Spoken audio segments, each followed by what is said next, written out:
Bandeko, ba bonjour, ba bonjour, ba bonsoir, esika bokutani. Na linga bino mingi, na ebike bino pe bolinga nga mingi. Na pesi bino lisusu, bambote, bambote na lingala, na kikongo baloba ndenge nini. Kiambote kienu, na kilubu, na kiluba, moyo. Donc, na ebika wana. Bandeko, lelo toza na lisolo na biso, bino moko boyebi kaka makambo yango ndenge ezalaka. Lelo, toye na lisolo ya Florence Bandu, ex mwasi ya Emenea. Po efoto tanga ye ex po azalaka. Yango efoto lobake Florence Bandu, ex mwasi ya Emenea. Alors, na l'air asalaka émission oyo na ado yuwe azalaki nanu veuve. Mais afandaki bambula potangu nazo koyeba je me rappelle bien tango basalaki émission oyo na ado yuwe wana Florence je crois akoma okende déjà 3 ans. 3 ans. Si je ne me trompe pas. Alors azalaki kosala témoignage na ye ndenge makambo na ye eleka na Emenea pona landa émission o banda libandeli tisuka ndenge bazalaki na Emenea ti ndenge Emenea bakomi na babozwi ndenge batongaki ndako na bango ya Maison Blanche ti ndenge baproblème ekweyaki ti na ndenge balingana akutaka Emenea na mwasi te. Akutaka Emenea azalaki homme seul, ndenge balobaka ke homme seul. Et puis batu bazalaki ko critiquer ke Florence akelinga mukolo, akelinga tata, mais bolingo ekipaka nango te. Bolingo ekipaka nango te. Donc alingaki Emenea na kitata na ye, na ndenge Emenea azalelaki alingaki ye po bolingo eza nzambe nde mutu asangisaka batu. Bolingo ya solo. Bolingo ya solo o ezake liwe kabolaka ezali bolingo ya solo. Oyo nzambe atia soki mwasi na mobali babalanaki eke bakaliwa ekaboli bino moko akei seke ezali bolingo oyo nzambe abongisaki. Donc esali ke liwa mute kaboli bango. Ezali teke Florence asalaki divorce na Emenea, ezali teke Emenea asalaki na ngambu na ye, Florence na ngambu na ye, liwe kokuta Emenea bazalaki séparés. Non, bazalaki ensemble. Bandeko Emenea alingi mwana oyo alingaki azalaki mwana muke et puis elle était mince. La preuve en est que abima Miss boyebi yango. Abima Miss na Congo ezalaki soki ya neni nywana. Mwasi kitoko, donc mwana na biso, leki na biso, donc mwasi kitoko. Emenea alandaki ye epi bizaleli. Emenea soki tona ye. Bangona mwasi na ye bakabwanaki, pona ni bakabwanaki wana toyebite. Eza vie privée ya mama bana na ye, na Emenea wana tokokota te. Mais tozo parler sur Florence Bandu. Oyo azalaka ex mwasi ya Emenea. Azalaki veuve mais sikoyo tokobenga ye azali lisusu veuve te azwi oyo ye bolmolongani. Tango bazosola deja na ado yuwe wana deja asala connaissance na mobali wana azana na libanda ya France. Alors bandeko botika kolobaka makambu oyo esengeli te na mwana ya mutu. Pe na ndeko ya mutu, na leki ya mutu, na yaya ya mutu. Bandeko, botika. Po eza malamu te na vie. Eza malamu te, eza malamu te. Bino moko nanu bomitala nanu etamboli na bino eza ndenge nini. Po bobanda nanu ko kritike mwana ya batu. Etamboli na bino eza ndenge nini. Bandeko, biso bapanzi sango. Biso bakroni fuati. bakronikwanga, bakronichor. Avant ya ko critiquer mwana ya mutu, to leki ya mutu, to yaya ya mutu, bandeko, fo to mitala nanu biso moko, to tamboli ndenge nini, to boti bana na biso ndenge nini. Mibali bakuta biso na bana, batata ya bana wana baza wapi. To bakuta bino na mibali, te mibali o bino bobala, bakuta bino na bana, bana na bino wana batata na bango baza wapi. Pona kotelema kofinga mwana ya batu oya tamboli na kobanga nzambe epi azana grand cœur nini te baloba pona mwana mwasi oyo nini te baloba pona mwana mwasi oyo mais azalaki na grand cœur ata mukolo moko te aleka na émission abanda kofinga songolo pakala asimaki nyonso andimaki nyonso oyo bazalaki kobamba ye oyo nyonso bazalaki kofinga ye po congolais mosala na ye yango wana Kongomani musala na bino yango wana, musala na biso na bino yango wana. Tolingika ba critique. Place likambo ya malamu ezali bino bokoloba malamu te fo boloba mabe. Musala bosala ka yango wana. Musala bo mesana ko sala na kati ya internet na kati ya YouTube yango wana. Na ba video mususu batu bazo salaka ezana mutuna makolote musala na bino ya ko kritikaka batu ya ko sala ba audio ya ko sfinga eloko bino boyebi yango wana mema yele penza na mutuna bino ya ko réfléchir ya ko sala émission avant na zo sala émission oyo faut na sala ba enquête na yeba likambo ezandenge ni non ba chroniqueur boko yakaka boko sala émission ko finga mutu ko minimiser mutu oyo kuta zana poana yo ata mukete oyo kuta ko poussa na pembe na yete même niveau intellectuel parce que niveau intellectuel ezate nyonso mutu na yo eza kaput mutu na yo eza ya kobeba mutu na yo eza ya kopula batu bozo lekaka po bosalaka bemba ndeko bokeba pete mais mukolo oyo bokozwa problème oyo eza na ke mukolo keba komema mutu na tribunal. De toutes les façons, si ba memana ki na Congo loko le sakana te c'est mema batu musu na criminal. Batu musu basi ba kenda makala pona koloba bilobela na munoko na bino pona monika internet etambola bongo. Il faut le kan internet koloba n'importe quoi, il faut ça ba audio koloba n'importe quoi pona mutu. Bandeko bo changer. Bo changer, bo pesa ka toli na kati internet. Internet batu ba yakite ke po ba finga batu. Et ça la raté. Tala mona batu kitoko. Elle est très belle, la dame. Vraiment. Abimaki miss. Yosiko yoko bima miss mkolonini. Ofandelika ko tonga mwana batu. Ofandelika ko salaka be mission moko ya makolona mutute. Mkolonini yoko bima miss. To bana na yo oyo boti. Ba mkolonini akobima miss.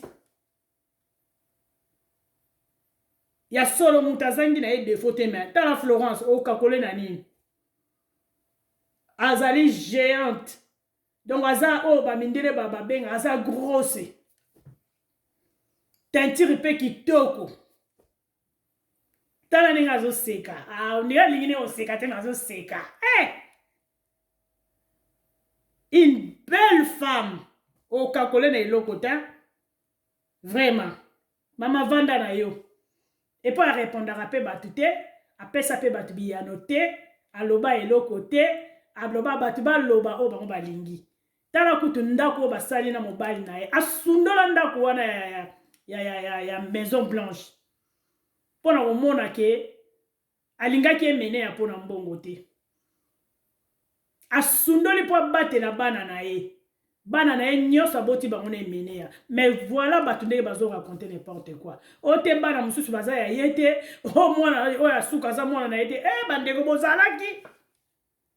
bozalaki bozo loba pe boko so ba memi bino na tribunal yo oyo zo loba yo o amwana babana wana baza bana tata soki ba memi yo na tribunal o suka wapi to bana na bakesala bango ba examen boko suka wapi bandeko bobanga makambo te mais mukolo ezali boko suka bo continuer kaka na internet koloba soki bo changer te mukolo ezali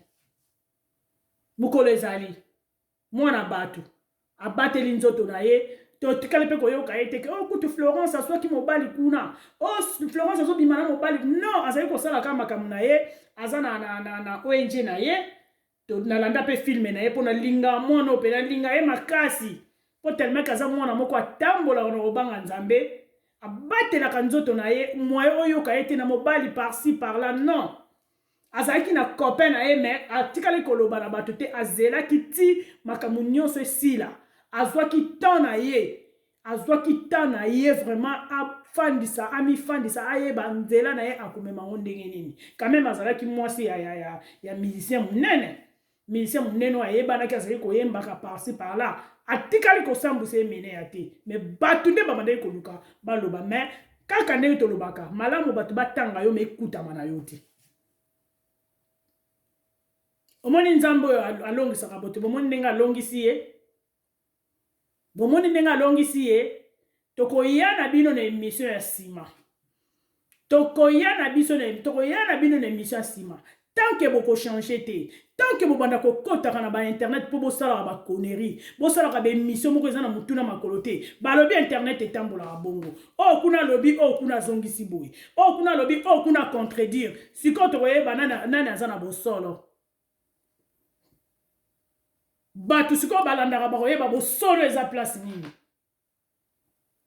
voilà tant azosala bémission oyo eme azalaki na mobali ta peut-être azalaki na copain c'est normal 3 ans c'est normal azwa copain aza mwana moke c'est normal azwa copain mais atikali jamais kopublie copain ne na miso ya bato atikali jamais koloba makambo ya mobali me la baado azotuna ye alobi te wana eza vie privée alobi wana ezali vie privée to parler ka servi nanga ndenge toyaki na emene ya tu etu ndenge tokomaki na niveau ke emene ya kufi ndenge atikaki biso c'est ça na ndenge mwana na ye ya mwasi akomaki mwa kotia kokoso na kati ya libala ya Florence po bazalaki baza à peu près ba âge moko akomaki kokotisa mwa basongi na libala ya mama na ye na belle-mère na ye vraiment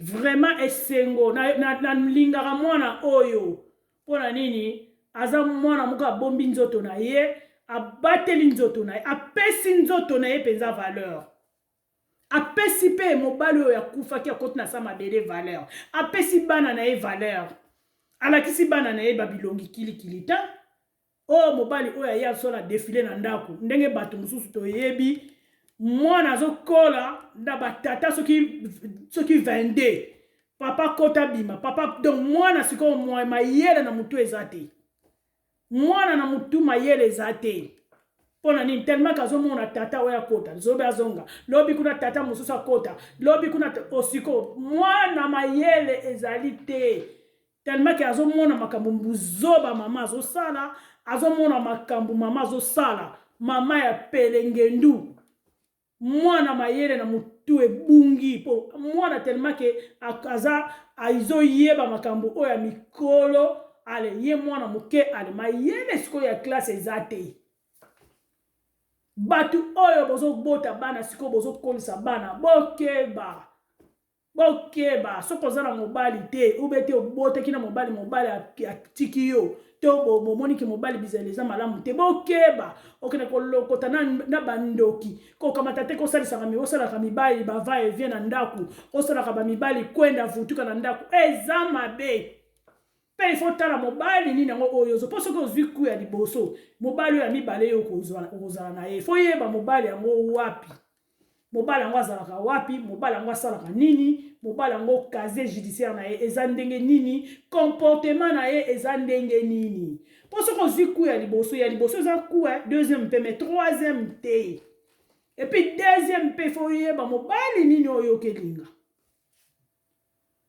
mobali nini oyo okelinga mobali nini oyo okekotisa su na vie na yo bandeko il faut faire attention. Il faut faire attention. En tout cas, Longonia, Florence, Bandu, Vanda na yo mama. Fanda na onzamba pambola yo. Na boakeli yo ba fleur. Posa mwana mwasi moko vraiment. O respecte nzoto na yo. O bateli nzoto na yo. nzambe penza amona yo nzambe azala na yo abatela bana na yo libota na yo.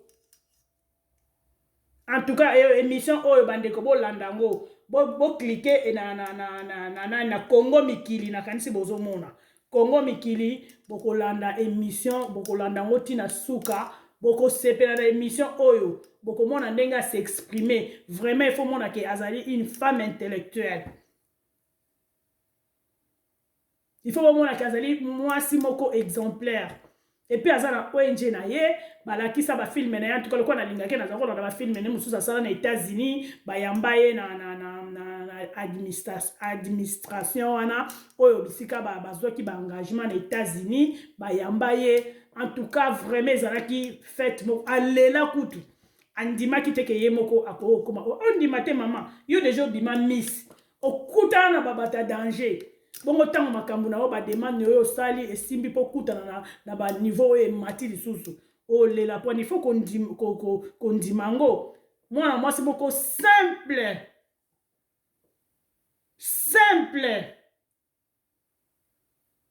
vraiment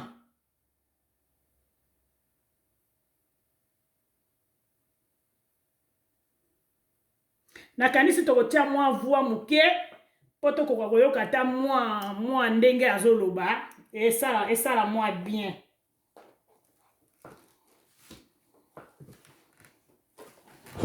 Dozela natia mwa son comme ça.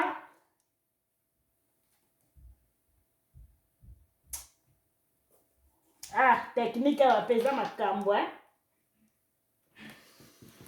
technique eza makambo mais tozo ko débrouiller kaka il faut to côté la ngodi sous classe pona ko yeba pesa technique ngo bien donc c'est un peu ça. Wow. Là luka place na tia son bandeko poto yoka mwa mukie toyoka mwa mukie interdit bazali kosala ye na ado yuwe mwasi kitoko.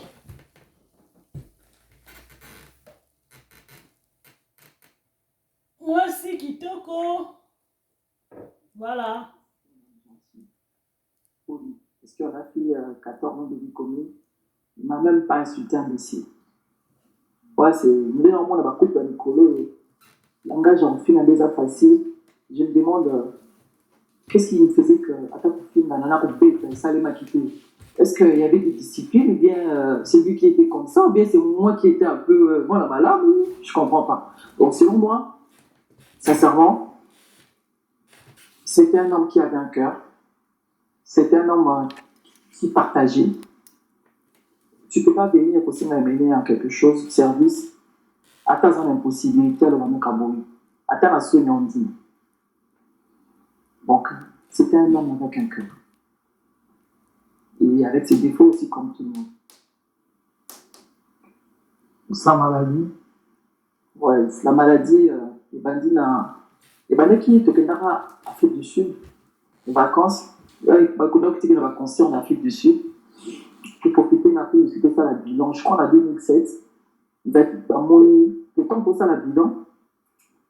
La bilan, on a dit, maman, noté, ma vie, mais va grave. En 2007, avec l'Afrique du Sud, avec Cape Town, Johannesburg, Pretoria. C'était d'ailleurs un petit musicien avec les concerts. Comme d'habitude, il faut que moi ça couche. Les temps de Covid-19, c'est plutôt ça la bilan. Général, faut profiter. Quand tu ça le bilan, maman, il Timothée, les vignes, les attaques, les bakomés, les bakissi, les zombies. Et puis, à combien il est bien. En 2008, a décidé de faire un concert, il y a Zénith. Non, il y a Olympia, pardon. Avec d'autres, ça m'a un peu supplément, mais avec une bien salée du genre, on est dans le cadre. C'est en 2010, il y a un malaise et batak. 2010, oui. Écoutez, on va malaise et batak. Si, assez rétabli, tia Rushitaki. Sans pardon. À un moment, on a dit que l'artiste s'est décidé de pas. Oui, là, c'est quand on n'avait plus d'espoir. Il a essayé sur les pardons est une puissance qui libère. On devait avoir la paix avec tout le monde pour nous avoir qu'à la prière. Parce qu'à ce moment-là, on ne savait plus. Là, il y a besoin de par Nzambe. À ce moment, moi, je lui avais dit il faut pas tout le monde se sent dans foi. C'est avoir pardon. On a même sur Nzambe à la prière. Et puis, moi, ça rassemble, j'ai mon idée sur le lac, ça y est, place naïe, dans les fêlés. Avec ce sont au coup, finons, nous avons au côté. Alors, d'autres, il bague ça qui est. Et moi, c'est la vie sous le pénal, bague ça aussi, n'a pas pardon, tout ça. Avec les personnes, avec ça, pour, avec la fille sous ou a dit qu'il y a un coup, il y a un abattu, il a un peu manin. C'est ça. Donc, c'est ça, il a eu le temps de demander pardon à ses ex, à ses amis, à toutes les personnes qui étaient proches de lui à ces moments-là. Voilà, une vie, un destin, une manière pour nous de te recevoir. Au moins, on a qu'à nettoyer en bas.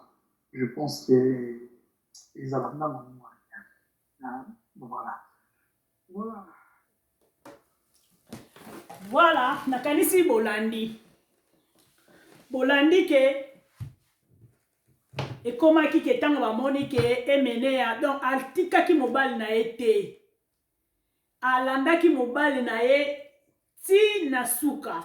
Azalaki na mobali na ye na bapasi na bisengo ata tango bayokaki ke ba médecin balobi ke en tout cas akozala su te malade azobela akose rétablir le su te ekomema ye na kufa.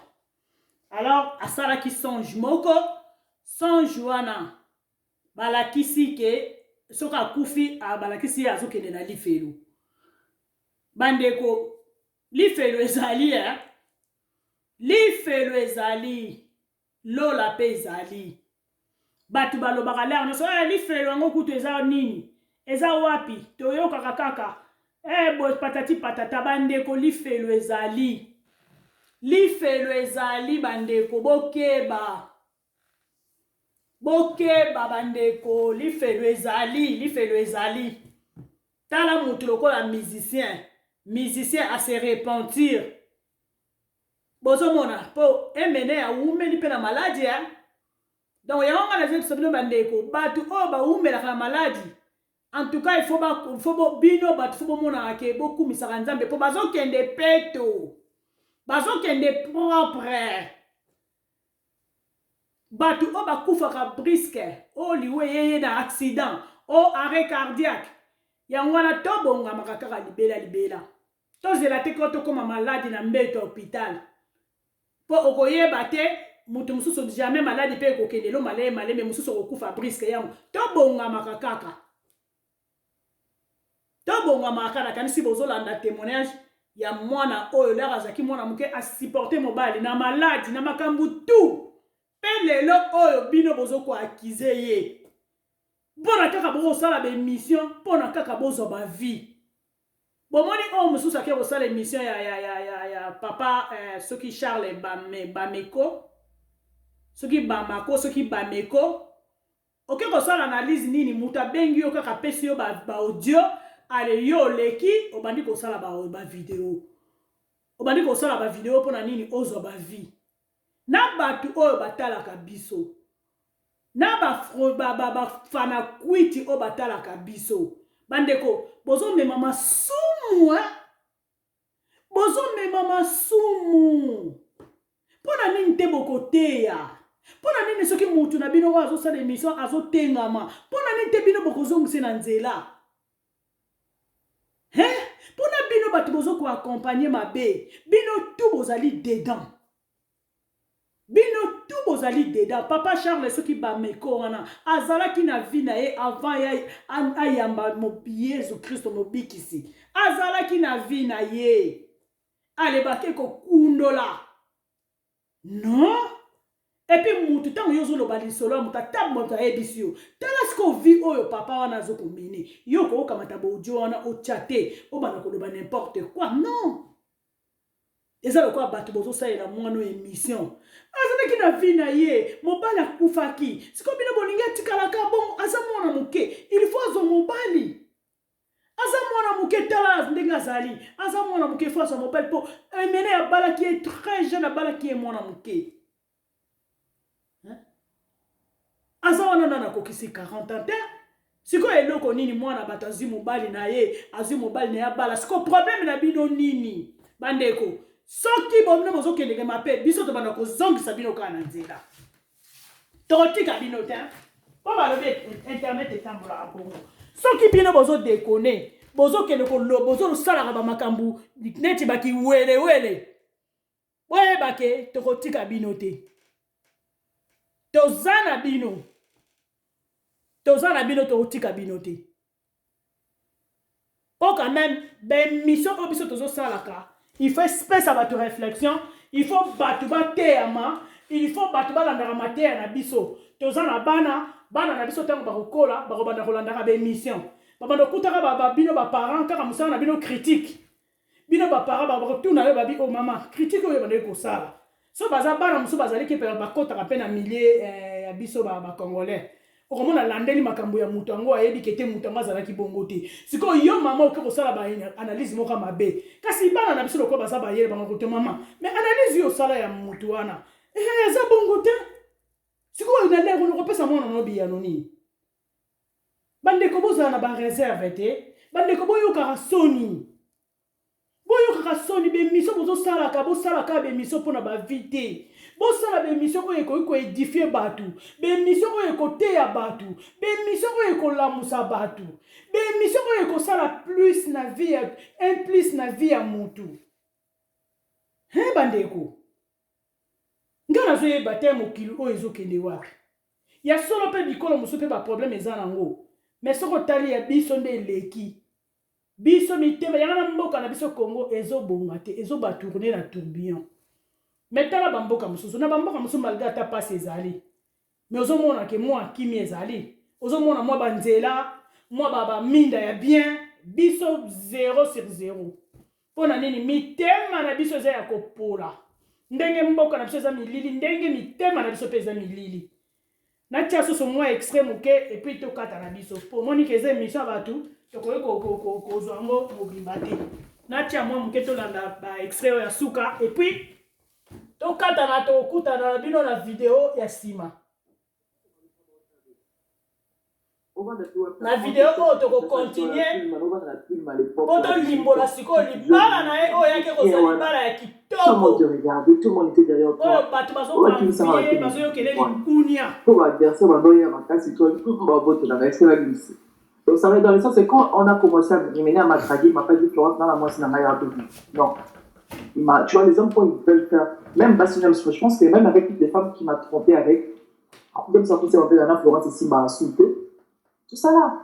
Donc, ce qu'il m'a dit, c'est qu'il m'a. Moi, j'ai écouté lui, parce que c'était lui l'homme que je vivais avec. Et maintenant, s'il n'avait pas fini ses relations de l'autre côté, moi, je ne savais pas. En fait, à l'époque, là, toi qui n'avais Internet, c'était au Bétabia, qui n'a toi qui n'a pas de téléphone, tu n'as pas de croire au ici. Vraiment. Mais après, tant que c'est familial, comment découvrir ah, mais tu as fait ça qui. Bon. Alors, décidément, on fait ça qui n'a pas des abonnés, qui n'a pas déjà mis au cap. C'est l'homme qui t'avait attiré au début, pardon. C'est l'homme qui t'avait attiré au début, c'est aussi l'artiste. Bon, en fait, moi, premièrement, Gagma, sans te mentir, déjà, des hommes comme les musiciens, c'était pas. On a mis. Tu vas abonner. Ça veut dire que c'était pas le monde où moi je me voyais dedans, épouser, surtout musicien revenir. D'abord, c'était pas un musicien de la génération à l'époque. Tu vois? Donc, c'était un peu quelque chose que je ne calculais pas, je ne pensais pas à lui. Et puis, dans le cas de l'autre musicien, et arrivé là, on n'a jamais enlevé cela destin. En plus, dans ma musique préférée, c'était pas sa musique que je préférais à l'époque. C'était pas mon style. Mais, donc, c'est ça, quand je parle de ça, je parle du destin. C'est pas quelque chose que moi je voulais, c'est pas un homme qui m'a attiré à l'époque, et c'est lui qui viendra le père de mes enfants. C'est ça en parlant du destin. Donc, sincèrement, sans te mentir, n'avoir pas envie d'avoir, tu vas pour imaginer. Et c'était le destin qui avait fait son travail. Et nous réunir. Vraiment. Bon, yo, kaka, il a pas ma toy mango. J'ai aussi quelques artistes de Victor et Nelson. Qui n'en a solo, bandé, comme vous dans le sens où, à tel voyage de Bazak, à tel voyage de Bazak. Je suis curieux parce que je sais que ça va être difficile, hein. Mais sur la banque, nous toujours qui m'aura plus, moi, sinon. Mais pourquoi tu voyageais avec l'artiste un peu partout? C'est pas moi qui voulais, c'est lui qui voulait voyager avec moi. C'est pas, en fait, soit Abimi, la fois que qui il m'a dit, on était dans la réalité. Mais soit il a fait dessus, les États-Unis, à Epoto, hein, nettoyer la naïve. Bon, je ne sais pas trop. C'était comme ça, c'était son choix. C'est vrai, par rapport à tout ça. Est-ce que vous avez pas longtemps à livre, mais apparemment, par rapport à d'autres réalités, tu n'as pas tellement parlé de la regret. Regret, est-ce que à plus forte altercation, à plusieurs fois d'altercation, Salima, ma regret, pourquoi tu n'en as pas parlé? Bon, il y a des sens, c'était ma façon de m'exprimer et de tourner la page à toutes ces histoires qui s'est passées dans ma vie. Oui, à sombre.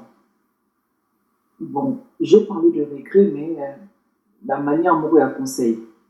Dans le bureau, la regret, on a manifesté en éthique, conseil, conscientiser partout. Faire ceci, faire cela, c'est pas bien pour celle-ci et celle-là.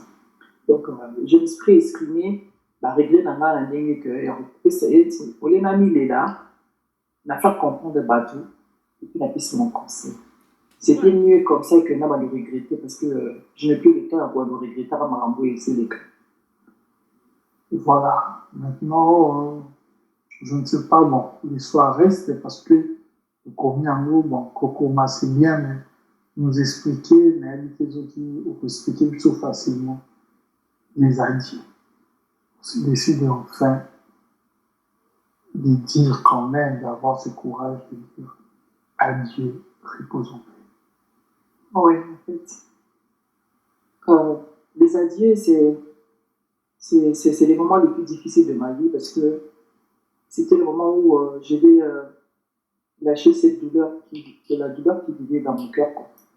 Malgré je vis avec, en voyant les enfants, mais c'était une façon d'avoir.